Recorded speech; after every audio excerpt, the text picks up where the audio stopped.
Hi, this is Dr. Paul with Car Injury Care TV and with Dr. Papia, where we answer the most common automobile accident questions. And the question we're talking about today is, what are the common questions that you should ask your automobile accident doctor? So in other words, what should your doctor know or be trained with automobile accident injuries? So let's go ahead, Dr. Papia, and let's start with that. Can you just give a rough list maybe of some factors that a doctor should be? First of all, is there a difference in doctors who treat personal injury or automobile accident injuries versus those who don't, and what are they?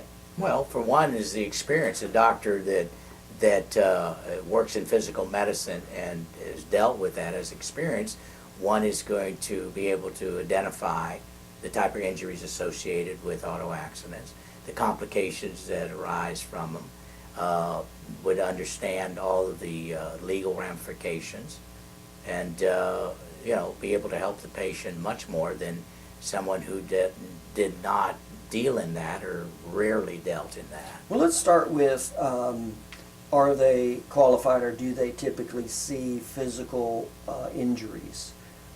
If you could compare and contrast, say, the difference between a general practitioner treating an automobile accident versus, say, a chiropractor. Well, of course, a physical medicine doctor, and a primary is what it might be called, is dealing primarily in infectious diseases, whether it be colds, flus, digestive disorders such as that. And as far as car accidents, most of them that I've seen from the past don't want to deal with them. They'll usually tell someone you need to go see a specialist or go somewhere else. Whereas our profession, chiropractic, we deal in physical medicine, and we deal in a lot of trauma injuries, and car accidents are one of the common ones we see. It's not hardly a week or two that goes by that you don't see car accident cases. And when you say physical medicine, you're talking about damage to nerves, muscles, tendons, ligaments, joints, cartilage. All of those, yes. And so chiropractors specifically specialize in that treatment. Now, what about, so number one is making sure you're seeing a doctor who treats physical medicine, number one. Right. What about any special training? Is there any special training that a doctor would benefit relative to automobile accident injuries? Oh yes, yeah. Within our profession, there's all kinds of seminars and studies, and whether it be low trauma type injuries. If they actually had studied, taken some postgraduate studies in more extensive stuff about neurology or orthopedics. And like I said, there are actually seminars that they go into the details of the type of injuries or the type of conditions that you find in the common type whiplash injuries.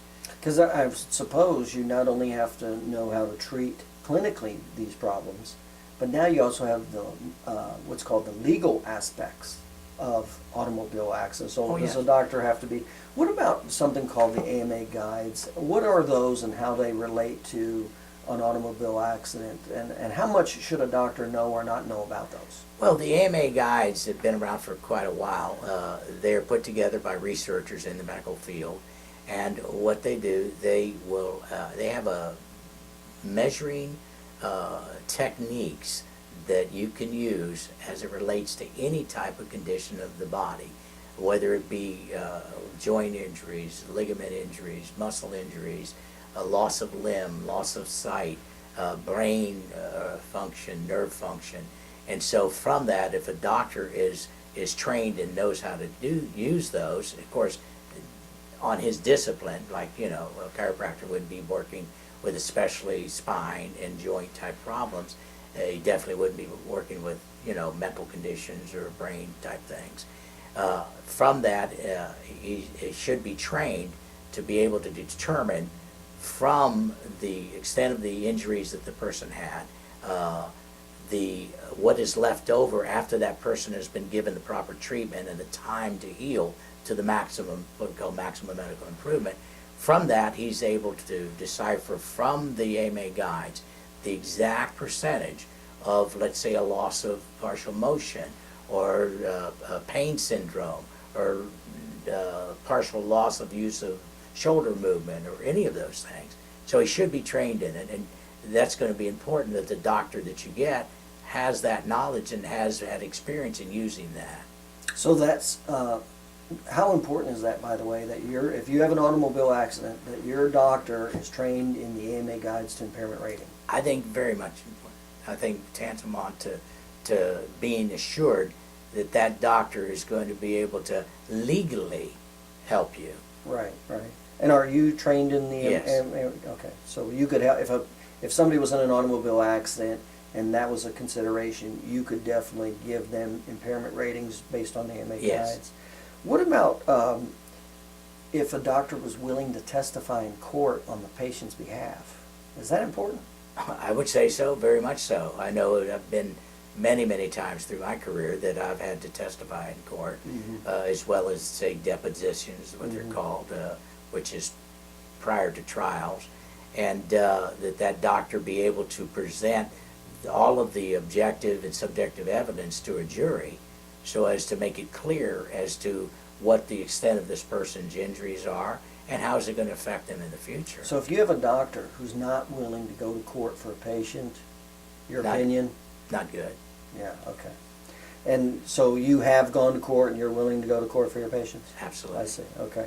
And what about the types of tests? What are some of the more common tests that are used to document the more common physical injuries? Well, the orthopedic profession, as well as the neurologists, have tests that are called orthopedic or neurological tests that we employ in our examinations.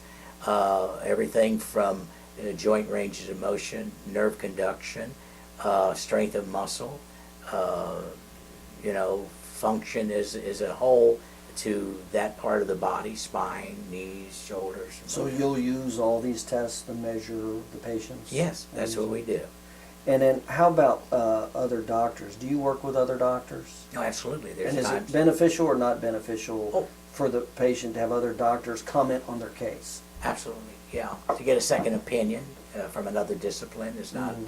is very good because of the fact that they substantiate that what you've said, what you've documented, is also documented by someone else, that it does exist. And do you use other doctors Yes. with your patients? What type of other doctors would you typically use? Primarily neurologists or neurosurgeons, Mhm. in the case especially neurosurgeon if surgery has to take place as far as your condition is concerned. Orthopedists also, who also do surgical procedures. Mhm.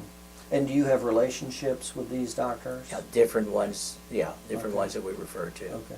So if a patient came to you relative to an automobile accident, and they didn't know what attorney to use, and they didn't know what other doctors to see, and they didn't know how to put this case together, etc., you could actually direct them on which attorneys to go to, which doctors they need to get second opinions from that are specialists in physical medicine Yes. and automobile We do that, accidents. yeah, we do that all the time.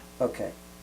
All right, so that covers quite a few questions. So the doctor, it sounds like there's a pretty big difference in whether or not your doctor, all the components that your doctor should be familiar with or knowledgeable about if you're in an automobile accident.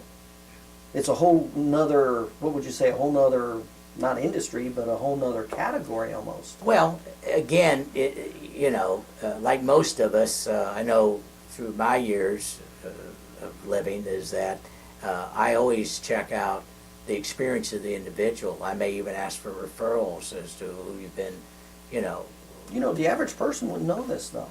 I wouldn't know unless you told me that this is important. I wouldn't know.